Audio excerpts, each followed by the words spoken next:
Well, you might not think about this when you're visiting a museum, but exactly how did the artifacts you're viewing get there?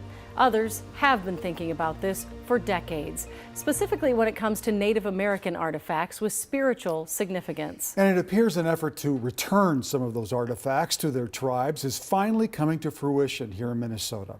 Carol Evans' Charmaine Nero shows us why it's taken so long and why many think it's so important. 2020's racial reckoning sparked a movement. And that same year, the Minnesota Indian Affairs Council pushed back on years of what they call a stalemate, issuing a resolution demanding the University of Minnesota take immediate steps to repatriate and return any human remains in their custody, including those at the U's well-known Wiseman Art Museum. The University of Minnesota had a professor, Alfred Jenks, between 1928 and 1931.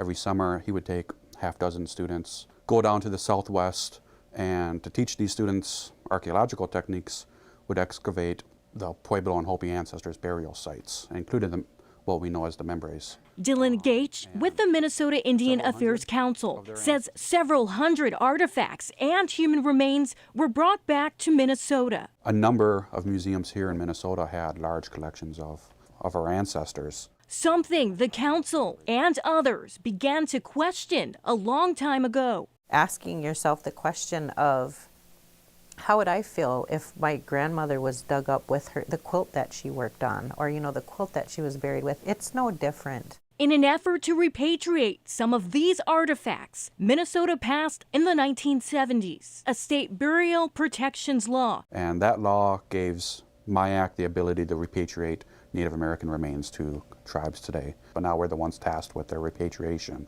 And to help with that task, a few years later, the Native American Graves Protection and Repatriation Act of 1990, better known as NAGPRA, was passed. Under the law, any federally funded institute had to work toward repatriation efforts. But those efforts could still take years. The tribes in the Southwest had informed us that they would accept the repatriation, but only if the funerary objects that they were buried with came with them.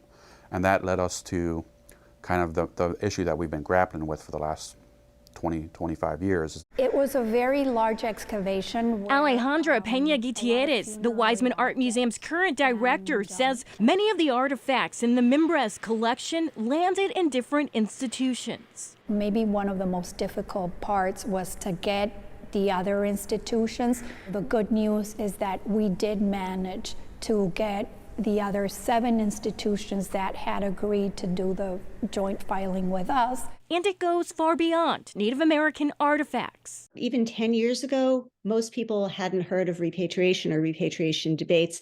Archaeologists had, but the public hadn't. And now SUNY Purchase history professor Rachel Holote uses an example of Greece's petition for the British Museum to return the Parthenon marbles. She says arguments for repatriation usually consist of moral obligations, but for those against, it's whether those ancient or historical societies still exist, or whether or not artifacts taken were legally obtained. What is the British Museum going to do if they do give it back? It's going to be a big empty room, couple of big empty rooms. Their argument has been that it's part of British, it's part of Western or Western European heritage as well. Now the University of Minnesota and the council say they're focused on moving forward. So all of this really is, regardless of federal law, it's kind of the moral thing to do. People that have never thought of things in this way, they're surprised, like they had seen the Mimbres collection being displayed here for a long time. That wall that separates us really needs to come down. We're all human and we need to all be treated with dignity and respect. Charmaine Nero, KARE 11 News.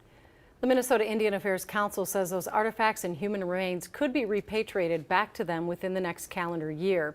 And recently, the National Park Service hired a full-time investigator to enhance oversight and museum compliance for the first time in the Act's 31-year history.